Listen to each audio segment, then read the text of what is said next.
Boa tarde, queridos irmãos. Boa tarde, queridas irmãs. Tudo bem com vocês? Meu nome é João Gabriel. Você está aqui no meu canal, no canal do João Vinhas. Para quem não me conhece, meu nome é João Gabriel. Tenho 32 anos. Sou autista. Tenho hiperfoco em Fluminense, Titanic e leitura bíblica. Quando você estiver vendo esse vídeo, agora de tarde, eu estarei dando aula na Lúcio Tomé. Ore para que seja uma tarde agradável, que os alunos venham me respeitar, venham me obedecer, tá bom? Seja orando também por toda a comunidade escolar da Luz Tomé, tá bom? Ore também pelo meu processo de redução de carga horária, que eu dei entrada quarta-feira passada. Que seja feita a vontade de Deus, que a vontade de Deus é boa, perfeita e agradável. Vamos ler comigo Atos dos Apóstolos, capítulos 25, 26 e 27. Atos, capítulo 25, minha Bíblia, é a Bíblia Centenário da Piba, na versão ARA, Almeida Revista e atualizada. Atos, capítulo 25. Paulo perante Festo, apela para César. Tendo, pois, Festo assumido o governo da província, 3 dias depois, subiu de Cesareia para Jerusalém. E, logo os principais sacerdotes e os maiorais dos judeus lhe apresentaram queixa contra Paulo e lhe solicitavam, pedindo como favor, em detrimento de Paulo, que o mandasse vir a Jerusalém, armando ele cilada para o matarem na estrada. Festo, porém, espalhou achar-se Paulo detido em Cesareia, e que ele mesmo, muito em breve, partiria para lá. Portanto, disse ele, os que dentre vós estiverem habilitados, que desçam comigo, e, havendo contra este homem qualquer crime, acusem-no. E, não se demorando ele, entre eles mais de 8 ou 10 dias, desceu para Cesareia, e no dia seguinte, assentando-se no tribunal, ordenou que Paulo fosse trazido. Comparecendo eles, rodearam-no os judeus que haviam descido de Jerusalém, trazendo muitas e graves acusações contra ele, as quais, entretanto, não podiam provar. Paulo, porém, defendendo-se, proferiu as seguintes palavras: nenhum pecado cometi contra a lei dos judeus, nem contra o templo, nem contra César. Então, Festo, querendo assegurar o apoio dos judeus, respondeu Paulo: queres tu subir a Jerusalém e ser ali julgado por mim a respeito dessas coisas? Disse-lhe Paulo: estou perante o tribunal de César, onde convém seja eu julgado. Nenhum agravo pratiquei contra os judeus, como tu muito bem sabes. Caso, pois, tenha eu praticado algum mal ou crime digno de morte, estou pronto para morrer. Se, pelo contrário, não sou verdadeira das coisas que me acusam, ninguém, para lhes ser agradável, pode entregar-me a eles. Apelo para César. Então Festo, tendo falado com o conselho, respondeu: para César apelaste, para César irás. Festo expõe a Agripa o caso de Paulo. Passados alguns dias, o rei Agripa e Berenice chegaram a Cesareia a fim de saudar a Festo. Como se demorasse ali alguns dias, Festo expôs ao rei o caso de Paulo, dizendo: Félix, estou aqui preso. Félix deixou aqui preso a certo homem, a respeito de quem os principais sacerdotes e os anciãos dos judeus apresentaram queixa, estando eu em Jerusalém, pedindo que o condenasse. A eles respondi que não é costume dos romanos condenar quem quer que seja, sem que o acusado tenha presentes os seus acusadores e possa defender-se da acusação. De sorte que, chegando eles aqui juntos, sem nenhuma demora, no dia seguinte, assentando-me no tribunal, determinei fosse trazido o homem. E, levantando-se os acusadores, nenhum delito referiram dos crimes de que eu suspeitava. Traziam contra ele algumas questões diferentes à sua própria religião, e particularmente a certo morto, chamado Jesus, que Paulo afirmava estar vivo. Estando eu perplexo quanto ao modo de investigar estas coisas, perguntei-lhe se queria Jerusalém para ser julgado a respeito disso. Mas, havendo Paulo apelado para que ficasse em custódia para o julgamento de César, ordenei que o acusado continuasse detido até que eu o enviasse a César. Então Agripa disse a Festo: eu também gostaria de ouvir este homem. Amanhã, respondeu ele, o ouvirás. Festo, de novo, fala a Agripa. De fato, no dia seguinte, vindo Agripa e Berenice, com grande pompa, tendo eles entrado na audiência, juntamente com oficiais superiores e homens eminentes da cidade, Paulo foi trazido por ordem de Festo. Então disse Festo: Rei Agripa e todos vós que estáis presentes conosco, vedes este homem, por causa de quem toda a multidão dos judeus recorreu a mim, tanto em Jerusalém como aqui, clamando que não convinha que ele viesse mais. Porém, eu achei que ele nada praticara possível de morte. Entretanto, tendo ele apelado para o imperador, resolvi mandá-lo ao imperador. Contudo, a respeito dele, nada tenho de positivo que escreva ao soberano. Por isso, eu o trouxe à vossa presença. E, mormente, a tua, ó rei Agripa, para que, feita a arguição, tenha eu alguma coisa de escrever. Porque não me parece razoável remeter um preso sem mencionar, ao mesmo tempo, as acusações que militam contra ele. Paulo discursa perante o rei Agripa. Atos 26. A seguir, Agripa, dirigindo-se a Paulo, disse: é permitido que uses da palavra em tua defesa. Então, Paulo, estendendo a mão, passou a defender-se nestes termos: tenho-me por feliz, ó rei Agripa, pelo privilégio de, hoje, na tua presença, poder produzir a minha defesa de todas as acusações feitas contra mim pelos judeus. Mormente, porque és versado em todos os costumes e questões que há entre os judeus, por isso eu te peço que me ouças com paciência. Quanto à minha vida, desde a mocidade, como decorreu desde o princípio entre o meu povo e em Jerusalém, todos os judeus a conhecem, pois na verdade eu era conhecido deles desde o princípio. Se assim o quiserem testemunhar, porque vivi fariseu conforme a seita mais severa da nossa religião.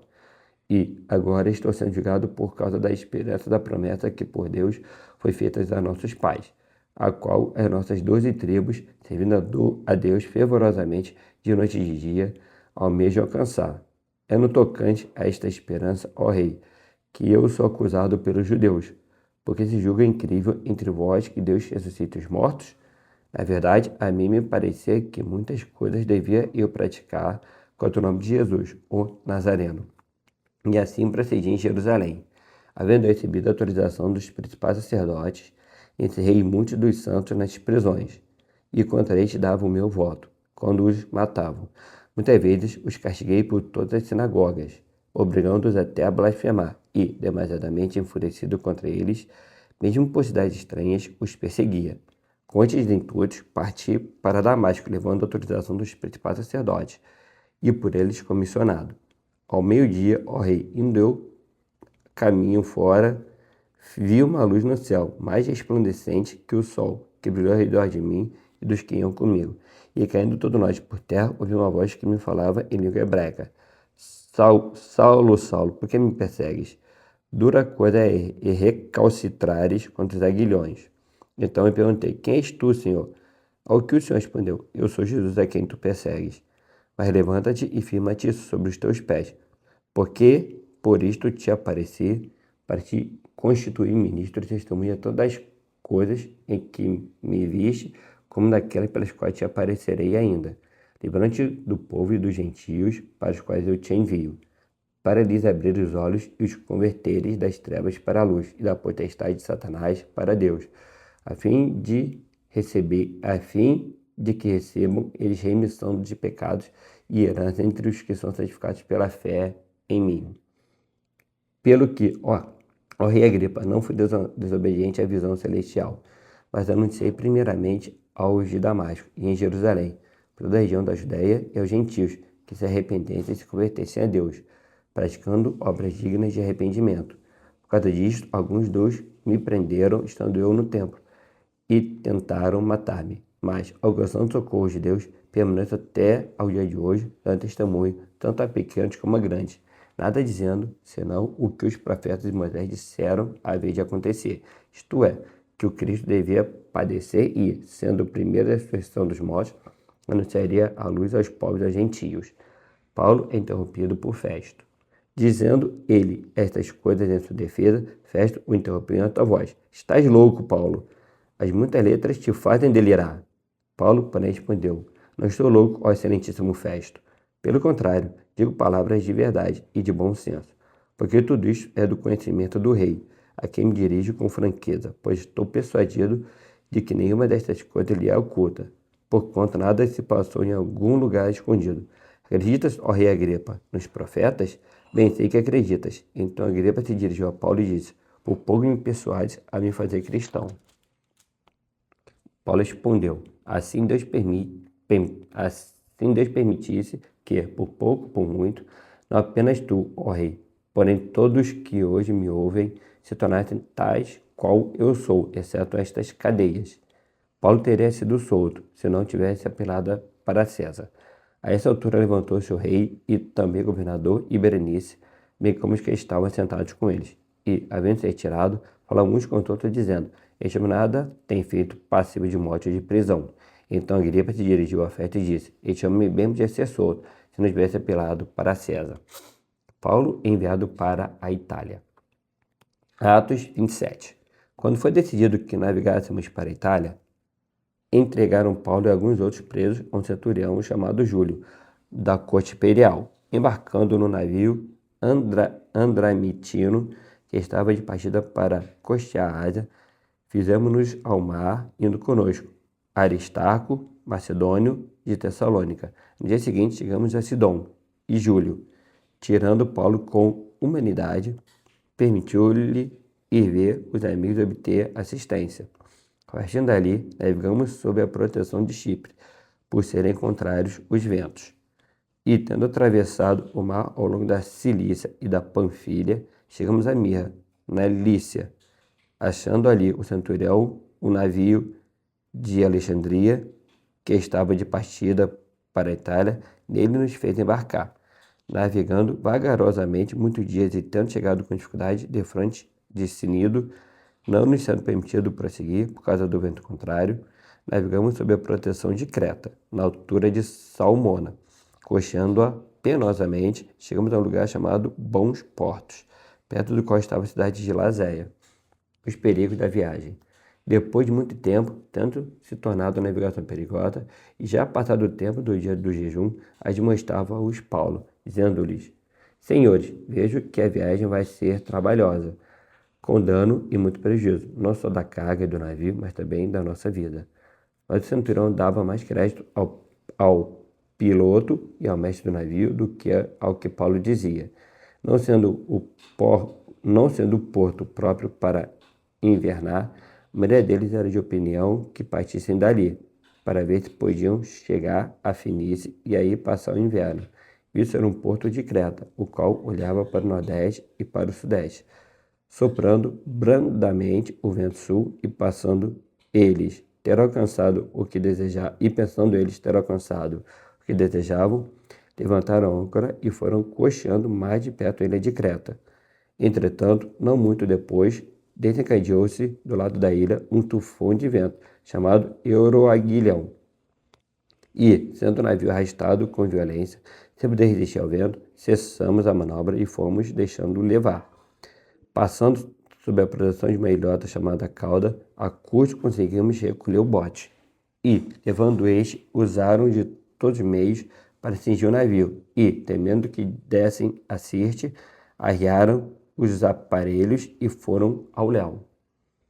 Açoitados severamente pela tormenta, no dia seguinte, já aliviavam o navio. E, ao terceiro dia, nós mesmos, com as próprias mãos, lançamos ao mar a armação do navio. E não aparecendo, havia já alguns dias, nem sol nem estrelas, caindo sobre nós de grande tempestade, dissipou-se, afinal, toda a esperança de salvamento.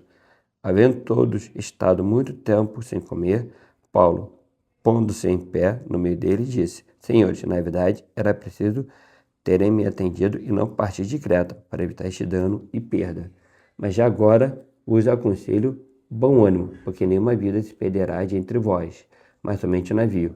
Porque esta mesma noite, um anjo de Deus, de quem eu sou e a quem sirvo, esteve comigo, dizendo: Paulo, não temas, é preciso que compareças perante César, e eis que Deus, por sua graça, te deu todos quantos navegam contigo. Portanto, senhores, tende bom ânimo, pois eu confio em Deus que sucederá do modo por que me foi dito.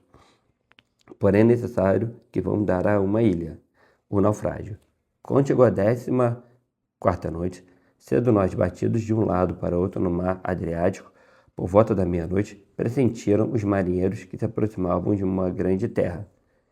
E, lançando o prumo, acharam 20 braças. Passando um pouco mais adiante, tornando a lançar o prumo, acharam 15 braças. E, receosos de que fôssemos atirados contra lugares rochosos, Lançaram da popa 4 âncoras e oravam para que rompesse o dia. Procurando os marinheiros fugir do navio e, tendo arriado o bote no mar, a pretexto de que estavam para largar âncoras da proa, disse Paulo Centurião e aos soldados: Se estes não permanecerem a bordo, vós não podereis salvar-nos. Então os soldados cortaram os cabos do bote e o deixaram afastar-se. Enquanto amanhecia, Paulo rogava a todos que se alimentassem, dizendo: Hoje é o 14º dia em que, esperando, estáis sem comer, nada tendo provado. Eu vos rogo que comais alguma coisa, porque disto depende a vossa segurança, pois nenhum de vós perderá nem mesmo um fio de cabelo. Tendo dito isto, tomando um pão, deu graças a Deus na presença de todos e depois de o partir começou a comer. Todos cobraram ânimo e se puseram também a comer. Estávamos no navio 276 pessoas ao todo. Refeitos com a comida, aliviaram o navio lançando o trigo ao mar. Quando amanheceu, não reconheceram a terra, mas avistaram uma enseada onde havia praia. Então consultaram entre si se não podiam encalhar ali o navio. Levantando as âncoras, deixaram-no ir ao mar, largando também as amarras do leme, e, alçando a vela de provento, dirigiram-se para a praia, dando, porém, no lugar onde duas correntes se encontravam, encalharam ali o navio, e a proa encravou-se e ficou imóvel, pois a popa se abria pela violência do mar. O parecer dos soldados era que matassem os presos, para que nenhum deles, nadando, fugisse. Mas o centurião, querendo salvar a Paulo, impediu-o de fazer e ordenou que os que soubessem nadar fossem os primeiros a lançar-se ao mar e alcançar a terra. Quanto aos demais, que se salvassem uns em tábuas e outros em destroços do navio. E foi assim que todos se salvaram em terra. Valeu, gente. Até a próxima. Tchau, tchau. Fui. Valeu.